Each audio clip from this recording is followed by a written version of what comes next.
오늘도 안정환 창업 컨설턴트와 함께하겠습니다. 안녕하십니까? 예, 안녕하세요. 네.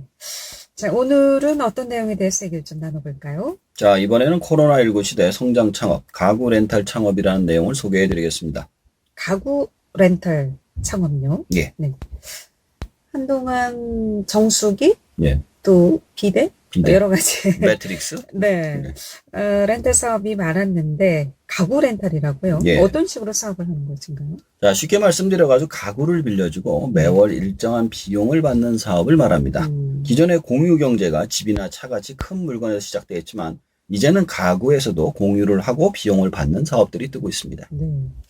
자, 앞으로 가구 렌탈을 한다. 자, 이렇게 가구 렌탈 창업을 소개해 주시는 이유가 있다면요? 우선 인구 변화에 따른 창업이기 때문입니다. 1, 2인 가구가 증가하면서 이에 따른 소비 트렌드도 변화하고 있습니다. 2018년 기준 1인 가구는 전체 1967만 가구의 28.6%에 달한 562만 가구로 나타났습니다. 이는 2000년도에 집계된 1인 가구 수 222만에 비해 2배에 달하는 기록이죠. 이에 맞춰 국내 렌탈 시장 규모도 증가하고 있는 추세입니다. KT 경영연구소에 따르면 렌탈 시장의 전체 규모는 지난해 28조 7천억 원에서 2020년에는 사실상 처음으로 40조 원대를 넘어설 거로 예상하고 있습니다. 특히 코로나19 시대를 맞이해서 홈오피스의 확산이 사무실 렌탈 시장의 확장을 가져오고 있습니다. 네. 자, 홈오피스의 확산이 사무실 가구 렌탈 시장의 확장을 가져온다는 이유, 어떻게 좀 볼 수 있을까요? 자, 코로나19로 인해서 재택근무가 활성화됐습니다. 네. 따라서 집에서 근무하는 사람들이 늘어났죠. 그러나 집에서 사무실만큼의 근무를 하기에 적합한 환경도 아니고요. 기자재도 없습니다. 그런데 회사에서 직원들의 업무 환경을 개선하게 해줘야 되기 때문에 근로율 올라갈 것으로 예상을 해서 사무실 책상, 의자, 책꽂이 등등의 기자재를 보내주는데 회사의 집기를 그냥 보내주면 이동의 비용이 들어가고 또한 직원이 그만두었을 때 회수에도 문제가 발생하죠. 그래서 렌탈 회사를 통해서 빌려주게 되면 그런 문제를 간단하게 해결할 수 있기 때문입니다. 그렇다면 이 밖에 1인 가구의 증가가 가구 렌탈 시장의 확장을 가져오는 이유는 어떻게 그럼 얘기해 볼 수 있을까요? 자, 이걸 분석을 해보면요. 네. 우선 과거의 4인 가구와 현재 1인 가구의 차이점을 이해하는 데서 시작이 될 수 있습니다. 과거 4인 가구의 경우 일정한 직장에서 아이를 낳고 10년 이상 거주를 목적으로 살아가는 경우가 많았습니다. 주된 이유는 교육을 안정하게 하기 위함이었죠. 그래서 집을 사거나 전세를 통해서 2년 이상은 한 자리에 사는 곳이 많았습니다. 그런데 1인 가구의 경우 아이를 키우는 경우가 거의 없죠. 그러다 보니 주거지를 한 곳으로 안정되게 할 필요가 없다 보니 직장을 수시로 바꿔서 1년마다 집을 바꾸는 것이 편하게 되었습니다. 근데 막상 이사를 자주 다니다 보면 가구를 움직이는 게 불편합니다. 그래서 살 때는 비싸게, 산 가구를 갈 때는 싸게 팔아야 하는 경우가 많아지죠. 게다가 예전처럼 집으로 사람을 초대해서 음식을 대접하는 문화도 사라지고 있기 때문에 집안에 비싼 가구가 있어야 할 이유가 없습니다. 소파 하나에 뭐 몇백만 원이잖아요. 근데 그게 있을 이유가 없죠. 근데 가구를 사느니 매월 일정한 비용을 지불하고 렌탈을 하는 게 더 싸다고 판단을 해서 이러한 가구 렌탈 시장이 확장을 하는 겁니다.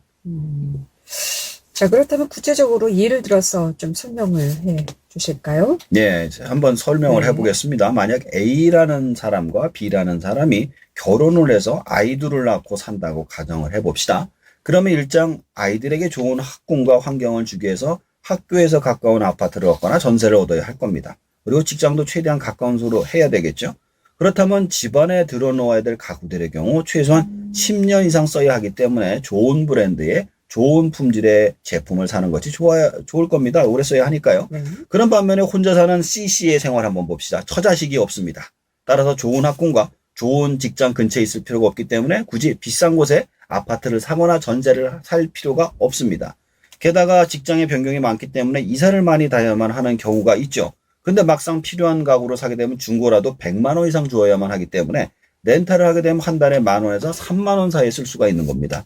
게다가 이사를 갈 때 편하게 반납만 하기 때문에 이사 갈 때 무서운 가구를 갖고 다닐 필요도 없고 이사 간 곳에 새로운 가구를 렌탈만 하고 되게 되면 편하게 움직일 수가 있습니다. 앞으로 기술의 발달로 프리랜서가 증가하고 1인 가구가 증가하기 때문에 가구 렌탈 사업도 더더욱 확장하게 될 것이다 라고 생각이 됩니다. 뭐 예를 들어서 설명을 해주시니까 보다 쉽게 이해가 되긴 하는데요.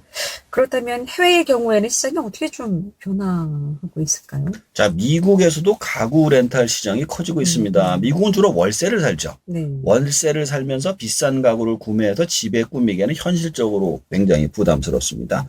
코트라 로스앤젤리스 무역관에 따르면 미국의 대표 가구 렌탈에서 코트, 퍼니시, 페더브룩, 옴니 등이 있다고 하네요. 서비스 중인 지역과 운영 방식에 다소 차이가 있지만 이들은 대체로 저렴한 가격에 소비자가 편리하게 가구를 빌려 쓸 수 있도록 하고 있습니다.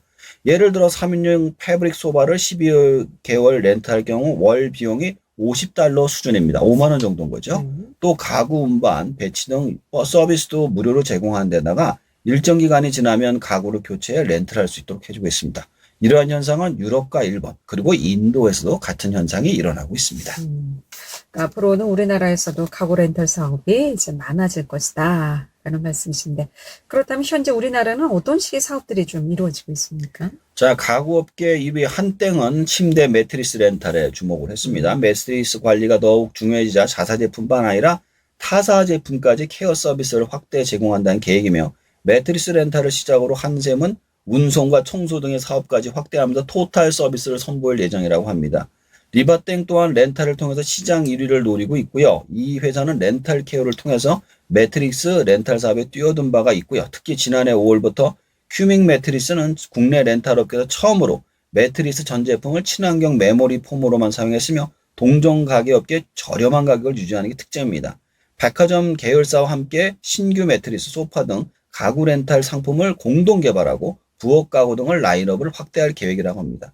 가구공역 이케땡 역시 가구 렌탈 시장 진출 초입기에 들어갔습니다. 이케땡은 렌탈 서비스를 지난 2월부터 이미 스위스에서 실시되고 있는 것으로 알려져 있고요.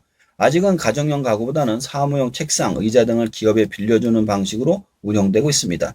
이케아의 고객들의 리스 기간이 끝나면 가구를 반납하거나 새로운 것을 선택할 수 있는 사업을 추진할 계획이라고 합니다.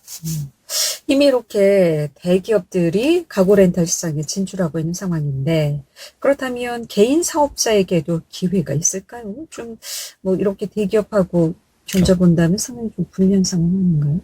저는 기회가 있다고 봅니다. 네. 우선 시장이 계속해서 빠른 속도로 확장을 하고 있고요. 네. 시장을 지배하는 강자가 아직 등장하지 않았습니다.